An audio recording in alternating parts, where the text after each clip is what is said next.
Hey, folks, welcome back to another Utah County Republican Party podcast. I am your vice chair and the host of this podcast, Charles Max Wood. And I am here today with Matt Hymas. And Matt is running for Utah State School Board seat 10. I made the disclaimer on the other shows. If I am in their voting district, I am one of the constituents for Matt.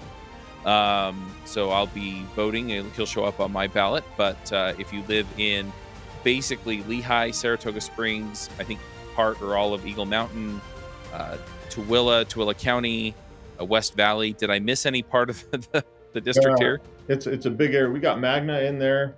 Yeah. And I don't know, Chuck, I don't know if we cover Lehi or how much. I know we have Saratoga. I live in Lehi. So so a piece of it then, yeah. Yeah. You cut off just the west end of Lehi. Okay. Perfect. Yeah. So 2 years ago, I went out and I did a bunch of work for one of the candidates running for school board, and then figured out that I am like 3 blocks off the line the other way and couldn't vote for her. Yeah. So, right on the border. And they just changed the boundaries a couple of years ago. Yeah, they did that with the census. So yeah. Anyway, but yeah, let's just jump in. I've been asking this question of everybody because I know that people just want to know, getting into the school board race, why should people vote for you? Yeah, that's a great question, right? There's a lot of voters out there, and there's some steep competition. So, with my background knowledge and experience in education, the ability to see and apply what's happening, it's really given me kind of an edge here in seeing and understanding what's happening in our schools. So, we've had a lot go on in the past 4 years. I took office. I have been on the board since 2021, and a lot has changed since then. Not all of it for the good. And in fact, I wouldn't say that most of it has been for the good. We've seen a lot of troubling things come through, and so these past couple years, we've seen some board members go out and some new ones come in, and we've been able to make some big changes over the past couple years, specifically. And so we want to keep those. I want to keep those good things happening. I want to continue to strengthen families, strengthen the education focus on academic excellence, to make sure that when we send our kids to school, they're learning how to read, write, and do arithmetic, right? What are we sitting as a state at 30 or 40% as our test scores? That means that 4 out of every 10 kids are reading on grade level or writing. It's not a good space to be in. So we've made some gains. We want to continue with that. We want to continue strengthening our children. Yep, absolutely. So let's dive into this a little bit. You're talking about academic performance, and hey, we want our kids to be able to read and write and do math. And so what are we doing at the state level to make that happen? That's a great question.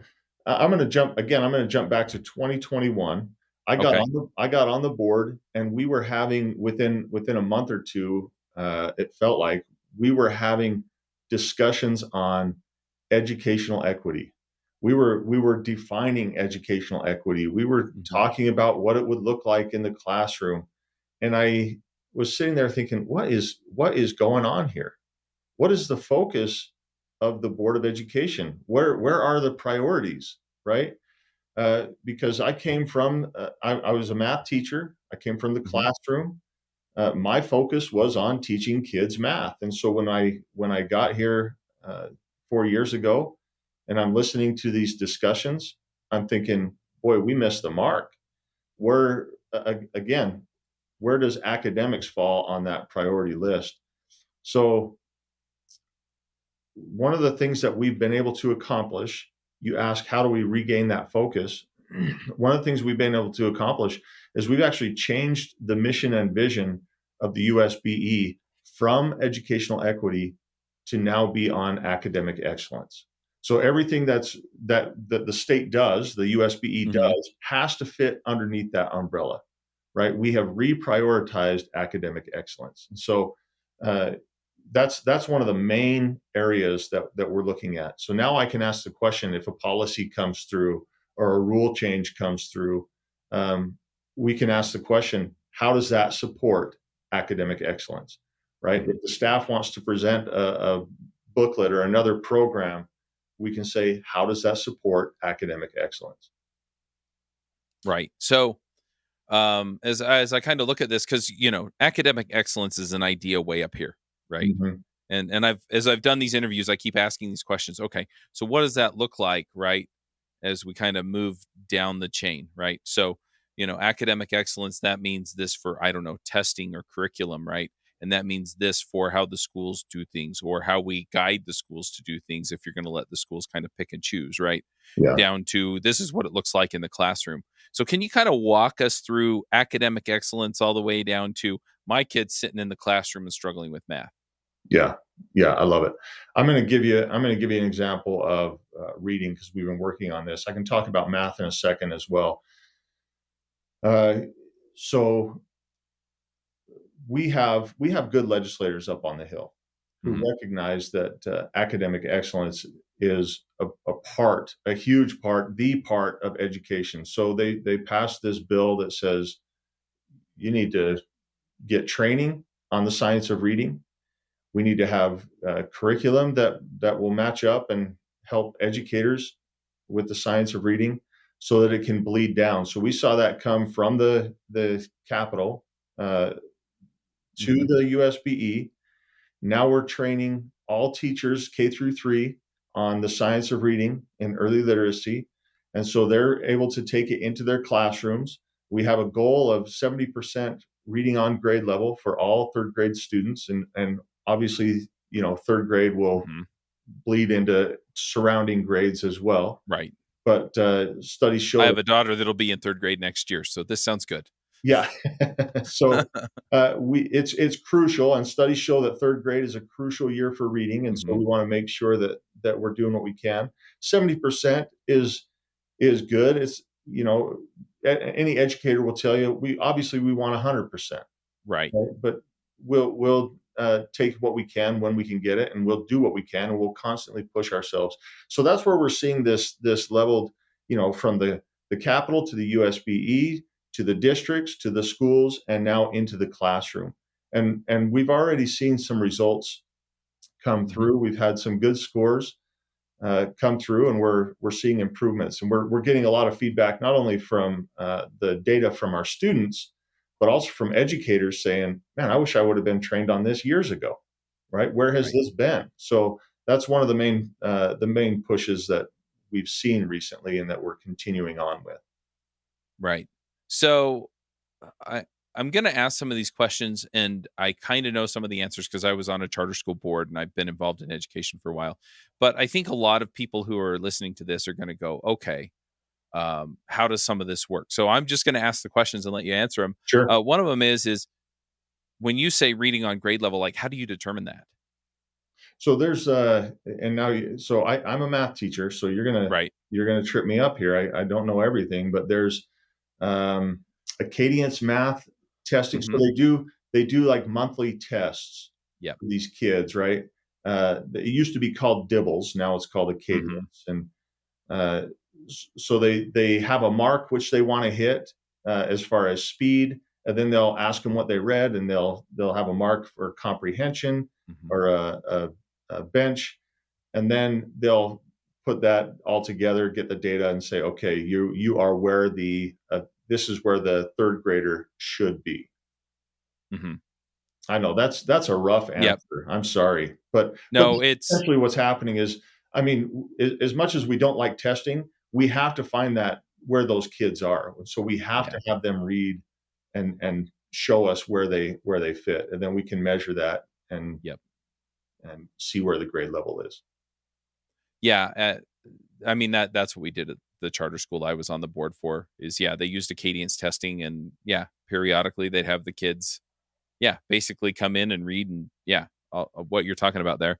Um, or what are you doing on some of the other grade levels, right? So, I have Well, kids in junior high and high school as well. yeah, we haven't had a lot of discussion on that as far as the reading goes. Hmm. We just went over the English language arts standard. Right. For the board went over the standards and redid Right. some of those. So we're looking at, You're heading into math now, aren't you? and yeah, now we're looking at the math standards, and one of the things that I've been frustrated with. I told you I'm a math teacher, Hmm. and I sat down with my eighth grade daughter this past year and was trying to help her with her math. And I'm looking at it saying, I know how to do this. I don't know how you're supposed to do this. Right. Uh So huh. that's one of the things I'm trying to get us back to, is a place where parents can actually help their kids with math again. Wouldn't, Yep. wouldn't that be nice? Right. Instead of just getting frustrated and throwing up your hands and saying, Hmm. the only person that can help you is your teacher. That's just frustrating. Yep. So, and I think that's one of the reasons that people have said, well, homework is ineffective. And they've shown it with this math, Hmm. that homework is actually damaging our kids' knowledge because they're learning some new way of doing it. They take it Yep. home, and parents like myself are teaching them this old way to do it. Uh So huh. now they're just confused. Yep. So I've we done need this with my kids. yeah. Yeah, it's And a then common and then thing, it's an issue because they got the right answer, but they didn't do it the right way. right? And the teacher wants to, the teacher always wants Mhm. students to show their work. Right. And so it just becomes a headache. So we need to look at these standards, and among other things, we need to say, how do we get back to doing math? I need kids, especially in those early grades, to understand Hmm. foundational math, to understand math facts, to understand how to do arithmetic before going into these Right. logical connections. Hmm. So, I've seen. I mean, I looked at a curriculum that came through my school. We've since changed it because one of the things it had in the teacher's manual, it said, talk about adding to 20, the different digits that can add to 20, and then have Hmm. your second grade class discuss that for 10 minutes. And I'm thinking, a second grader discussing anything for 10 Right. minutes is going to be difficult, let alone adding up to 20. And it's like, Right. yeah, what I could spend a 15, 18 minutes teaching math facts and then having a 2-minute conversation of, why do you think that Yep. works? If you even want that. But we need to get Right. back to teaching arithmetic, and again, giving that foundation to our kids so that they can make logical connections appropriately and at the appropriate age. Right. So you kind of get. I'm going to step back just for a minute, but it's going to tie into what we're talking about here. So you talked about some of the initiatives around reading, right? And you're like, hey, we're going to have the lower grade folks do this training and understand the science behind reading, right? And then we're talking about math and getting back to math standards that allow the kids to learn math. Um, so and some people are going to understand this and other people aren't, right? Because you mentioned the legislature passes a bill that does a certain thing and then you guys implement some of it. um so what does the state school board do in light of this, right? Like, is it just the math standards or are there other things that you do? And then where does that bleed into, hey, my local school district is doing whatever they're doing, down to the school what they're doing? Yeah, that's a great question. Here, I don't know what's going to come after the math standards happen. Right. I hope that we can do something similar to what we've done with reading. Um, I'm not a big fan. 10 years ago, I think it was called Singapore math. It came out, and people just jumped on it. I'm more Mhm. of a tried and true type kind of guy, right? At my school, we use classical education model. These are methods that have just been proven over time. So with math, that's what I'm trying to get back to, foundational stuff here. what the state does, I'm not sure what we're going to do. We've got to do something, though, to get there. The other thing is um, we want local control, Right. right? We don't want big government. I don't want big government. I don't want to go in and tell a school, you have to do this. I even had a little bit of heartburn, if I'm honest with you, about the science of reading. And there's still some points that concern me because, again, we're going in and saying, okay, we're training you on this way. So there's, again, some heartburn there. We're seeing some good things, right? I'm the type of guy that says, yeah, prove me wrong, right? Because, again, Right. I like tried and true things. So prove me wrong on that. And then hopefully with math, we can look at the standards, excuse me, make some adjustments there, and then we can see what it looks like going into these local schools and districts. But at the same time, I want to give these LEAs, these superintendents, the flexibility that they need to work with their community, right? Yeah, I'm I going to know, stop you for a second. So if yeah, you don't know the lingo, an LEA is a school district, a school, something at kind of that level. it's like a school district or a charter Yeah, school. charter Yeah, school. Yeah. thank you, thank you for that. So, yeah, I mean, look, I represent Tooele County, part of Utah County, part of Salt Lake County. Hmm. The last thing that Tooele County and Utah County want to be is Salt Lake County. I know that, right? Hmm. They don't want to have to do the same things or even teach the Right. same curriculum. So we again, I love local control. At the same time, we want to give these districts and these charters tried and true principles that work that they can use as tools to further education. Right. So now we're kind of getting into, I think we've got the vision and we kind of understand, okay, here's where the state board of education works, but you're running for office, right? So we're going to talk about you. So what are you doing, or what do you want to do, and how do you work with the other 14 people on the board to make that happen? Yeah, I want to. So first off, what do I want to do? Excuse me. What do I want to do? I want to get that pendulum swinging in the right direction. For so many years, it has been swinging the wrong direction. We have focused more and more on programs, on ways in which we can help people who are in boxes rather than just help students. So one of the things that in my conversations in the law and licensing committee that I chair and on the board, is how does this help all students? I don't I don't care what color they are. I don't care if they how much money they have. If they need help, we let's help them, right? And Hmm. so, uh, me personally, I've been trying to push back on some of these programs that are there just because they sound nice. I want to make sure that we're actually helping Right. students. Um, and then, as far as working with the other 14 members of the board, I, I consider myself a pretty nice guy, Chuck. I don't know if you know that. Hmm. We don't hang out or anything, but communication is key. I can't get work done by myself. It takes at least 8 votes, 7 others Right. than mine. And it's unpredictable in a board meeting. I don't know if you've ever watched one 12 to 15-hour board meeting. It's Not the whole unpredictable. thing. Yeah, I don't blame you. So, really knowing how to communicate with other board members to gain perspective and give perspective. Again, I talked about earlier having being in a school. I Hmm. know I mentioned it in like mailers and things. I'm the superintendent of 2 charter schools out here in Right. Tooele County.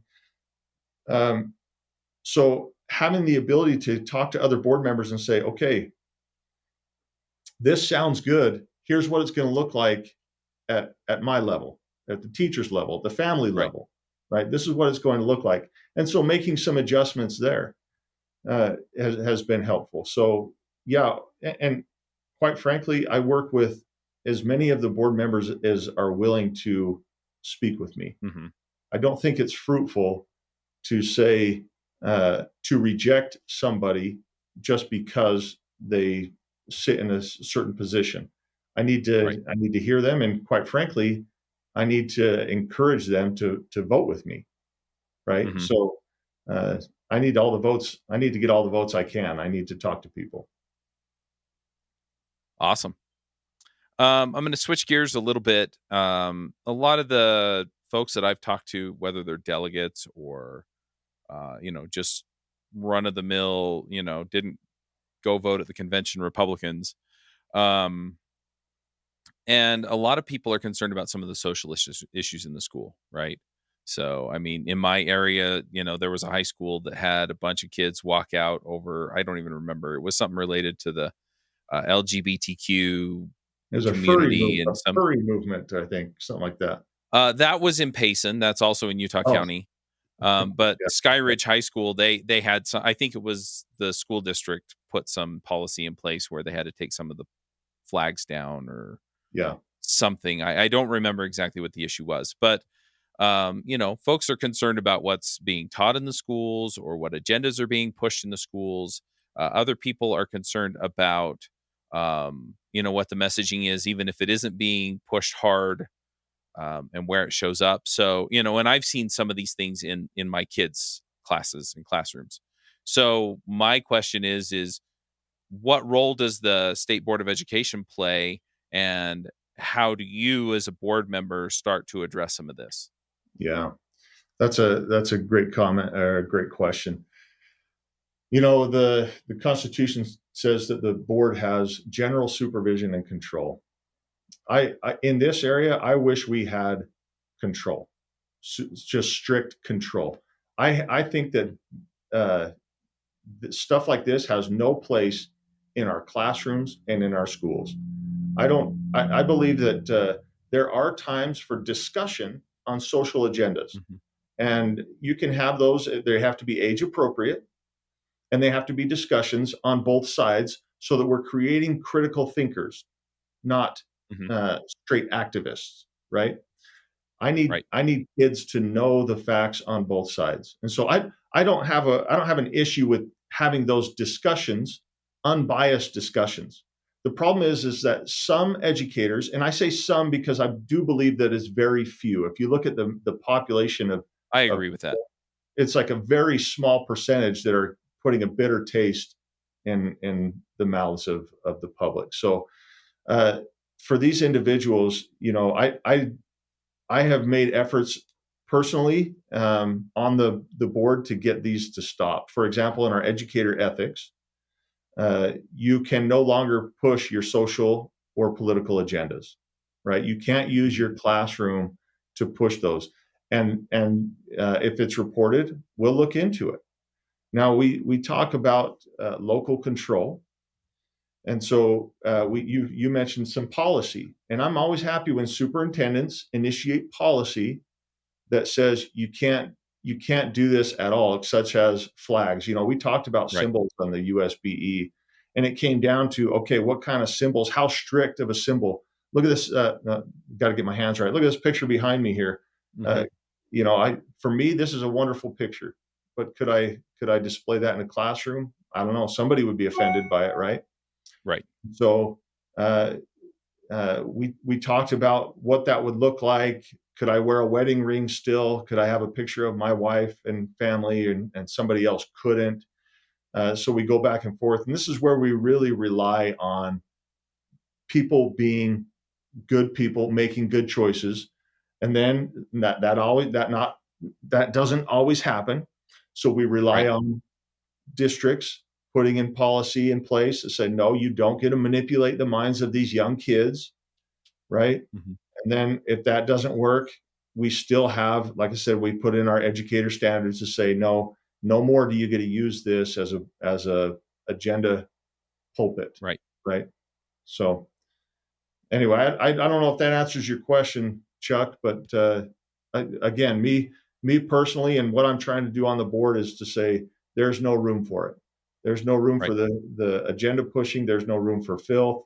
We talked about Mhm. a lot of the LGBTQ issues. Quite frankly, I don't care about a student's sexual orientation. It doesn't Right. have anything to do with me in the math class.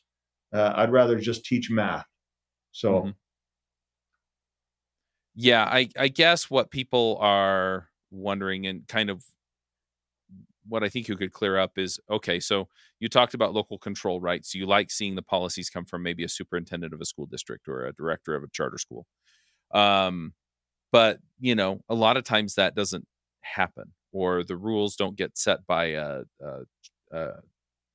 school district school board. And okay. so at that point, then people are looking to the state board of education to intervene in some way. And yeah, so what Yeah. does that look like, right? Because it sounds like you are setting a standard. So how do you enforce the standard, or when is it appropriate to intervene and when isn't it? So yeah. So this the standard again. We talked about the educator standards. Hmm. If an educator has violated those, then we get a report and we can report them to UPAC. And in that time, if it comes out that yeah they've violated these, then they could potentially receive. I mean, it goes anywhere from a letter of warning to they take your license, Okay. right? And what So is UPAC? uh, Utah Professional Practices Advisory Committee or something Okay. like that. You put me on the spot with that one, Chuck. Just as long as people understand, right? So it's a what, a committee that It's reviews yeah, it's an organization within people's the professional licensure. USPE, yeah, that will look at if an educator has done something against the law or Hmm. board rule, and that's what it comes down to. One of the things we have this uh, it's called the educational equity rule. It's been it's been kind of a hot topic, and Yeah. the legislator when this first came out, it I think people had high hopes for it, but it became this nightmare. And so Hmm. we had a couple of legislators up on the Hill who said, "This is the law," and they changed it. Right? Hmm. Uh, you can't favor a specific race or a specific Right. child. Right? And so that became law. And so the USBE, we don't have an option to go against law. Right? Right. And if we misinterpret something, then leadership or the staff is usually called up to administrative rules committee, and they let them know you are in the wrong Hmm. here. It needs to be fixed. And so Right. I know there's some concern like, hey, you're not following the law here, and we make sure to work closely with legislatures to make sure that we did capture their intent uh, Right. for what the law is. And so you talk about are there what can you do when it gets out when it happens in a school if the district doesn't take care of it? Are there things that the USBE can do? Yes, it Hmm. goes through that UPAC. It takes a little bit of time because there's investigation. But if they violated uh, board rule and or Utah law, then absolutely we'll look at removing them from the classroom Right. through a removal of licensure. Hmm. That makes sense. Um, so I want to back up just a little bit because I feel like we've kind of talked through policy and kind of got deep on some of this stuff. But there's more to I guess people who run for office than just, okay, I'm going to do these things and I'm going to check these boxes, right? And sometimes and I've said this on multiple episodes, but sometimes we see stuff come up that we never would have anticipated, right? So I mean, I've been a state and county delegate since 2016, right? And in 2020, or in 2018 and 2016, when I was vetting candidates, I didn't ask anybody about what they do in a pandemic because I didn't know one was coming, right? And so it we get down to, okay, so why are you there and what are your principles? And you know because those are the things that when I vote you in, so let's say we have, and I guess here we're talking about education, but if I'm vetting a governor candidate, and you know, I don't know a banking crisis is coming, I'm not going to ask them about that. But if they have solid principles and things like that, right, then I can feel good that, okay, hopefully they'll do mostly the right thing, even if they don't know exactly what to do. Yeah. And so for that, what I'd like to kind of get from you is your background, right? So, where are you from? What have you done leading up to being on the board? And then what made you go, you know what? State school board, that sounds like the place I need to be. Well, so I don't know how far back you want me to go. Um, Whatever makes sense to you.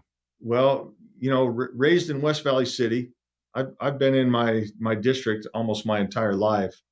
Hmm. Raised in West Valley City, uh, under a math teacher. So watching my dad Okay. teach math, um, I'm not a huge risk taker. I told you I like the tried and true methods, so I'm not a big risk taker. And so I watched my dad teach math. I liked math. I kind of had that analytical mindset, Hmm. and it wasn't a risk. Education wasn't a risk for me. So my sophomore year in high school, I knew I wanted to be a math teacher and get into education. And so I did that. Graduated from the University of Utah, became a math teacher at a charter school, and was just happy as could be in the classroom. Well, one of the things that I love doing, Chuck, is I love to learn. Hmm. And so anytime there's an opportunity to grasp more knowledge, I'll take it. And whether it's through reading, through discussion, through watching something, whatever, I love to learn it. And so after graduating from the University of Utah and teaching math for a few years, I started asking about administration. Why do they do things the way they do? And so I Hmm. went and got into administration. And then I wanted to leave my options open because I wasn't quite sure. And so I went and got a master's in business administration, an MBA, and went and I was an athletic director and an assistant principal, a junior high principal, an assistant high school director, and a high school director. Hmm. I went back to school at Central Michigan, got educational leadership, a master's in educational leadership, and got a admin license there.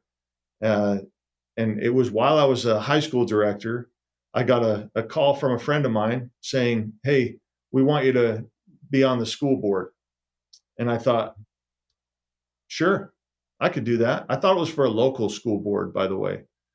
And Uh-huh. so when I went to register, they said, okay, or I asked, I said, can I work for a school and be on the school board? She said, no, we want you to be on the state school board. And so I Oh. thought, okay.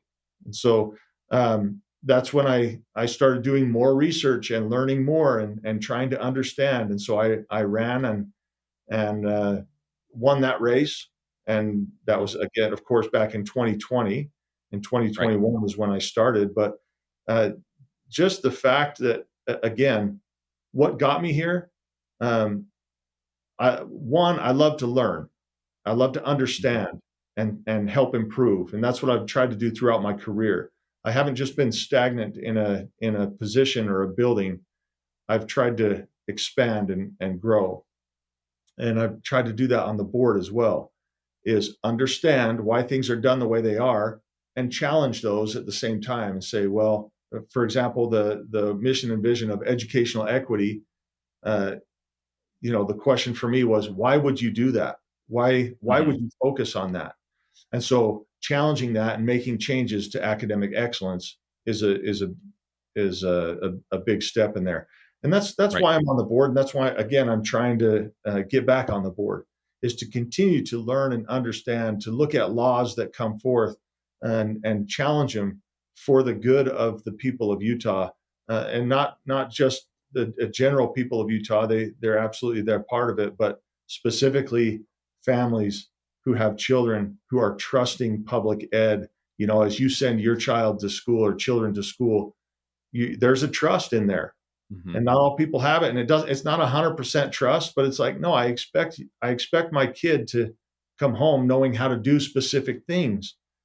Right. And I want to make sure that we as a board are focused on those specific things. And when outside things try to creep in, like you mentioned, these different programs or these different ideologies, we need to stop those educators at the very least, remind all educators that's not what education is about. It's not about pushing agendas on these kids. It's about educating. So Awesome. So what's next? What are you doing next? what are we doing next? What's coming down? I've been so Yeah. focused on math standards. I am excited about the math standards as a former math teacher. That I've been thinking about that a lot, and I want to see. I mean, you ask what's next. I want to continue to get that pendulum swinging in the right direction. I'm Mhm. an advocate for school choice. Like I said, I run a charter school. I'm a product of the traditional public school. We've seen the Utah Fits All scholarship program um, gearing up and offering additional choices for parents. I'm a true believer that parents know what's best for their kids, and that we got to listen to them and make changes that will help those kids come away with a solid foundation in education. Right. So that's I want to keep looking in that direction. I don't want to look behind me and focus on what's in the past. I want to focus on what we can do in the future. Great. So is there anything else that you want to make sure that people know about you before we wrap this up? I mean, I would just say I'm here for the public. This is who I listen to, and there's arguments on either side, but I take phone calls, I write emails, I answer text messages, I drive out to places and visit, and I'm always happy to do so.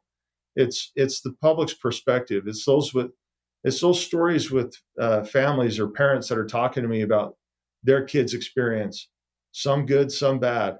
But that's where we hear what needs to take place and what needs to change. And I talk about academic excellence. I ask parents, what do you expect when you send your kids to school? Well, they expect them to learn how to read, write, and do arithmetic. That's the foundational stuff, right? And that's what Mhm. we talk about, these early grades. That's what we need to focus on. Uh, Other things are helpful, but it's age appropriate. We talked about different uh, things happening, social things happening in our world today. Let's not push that. That's a heavy burden for a first or second grader to bear, Mhm. right? It's not fair to do that.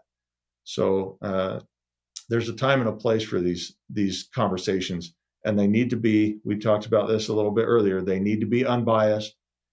I need a teacher. My best teacher that I ever had was a history teacher, and the students could never figure out his religion or his political affiliate. They Mhm. just they tried and tried, but he was so good at teaching neutrally that they couldn't figure it out. But All he right. was, So the I'll tell you, he was Catholic and Republican. Mhm. Good deal. All right. So last question. Let's say somebody's listening to this and they're like, you know what? This sounds awesome. Matt Hymas, he's my guy. Um, how do they help you out? Uh, Jump on my website. Let me know if I can bring you a yard sign. Donate. Donations always helpful. As we're trying to push information out, and then talk to people. Your Mhm. voice matters, and when you talk to your neighbors and friends or post about it on social media, that helps. That goes a long way. So all of those things are helpful. All right. Good deal. Well, we'll go ahead and wrap it up here. Just a quick reminder. I'll post it up here one more time. Votehymus.com is the website. Um, you can go and they record the school board meeting, so you can go back and you can watch and see how Matt's done. And yeah, make your decision. Looking forward to those ballots coming out. And thanks for coming, Matt. Yeah, thanks for having me.